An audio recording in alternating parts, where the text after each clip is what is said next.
दोस्तों आप लोग कैसे हैं? शुक्र है कि आप लोग ठीक होंगे। हम आ गए हैं रिपोर्ट लेके। सुबह में बोल कर गए थे कि रिपोर्ट ले आएंगे हम। क्या बजे गाना जो रिलीज होगा पक्का डेट कंफर्म लाके आप लोग के बतलाएंगे।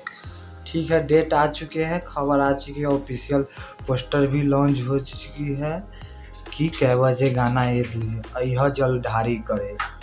यह जलधारी करे वेब म्यूजिक से आ रहा है, आप लोग के पता है। ऑफिशियल मेरी स्क्रीन पर पोस्टर देख रहे होंगे और इसमें गीत लिखे हैं अरुण बिहारी जी और इसमें म्यूजिक दिए हैं छोटू रावत और प्रियंका सिंह और पवन सिंह ने सुर सम्राट मेरे गाए हैं।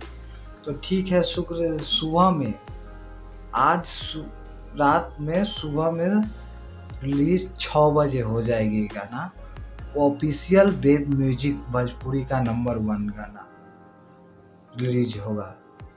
ठीक है, आप लोग आशीर्वाद बनाइएगा इस गाना पर। और सबको डिमांड्स था कि वेब म्यूजिक का गाना नहीं आता, नया आ रहा है पवन सिंह। ठीक है, कल सुबह में 9 बजे भैया भूलिएगा मत। ठीक है, एकदम रिकॉर्ड बना देना भाई। ठीक है, अगले खबर।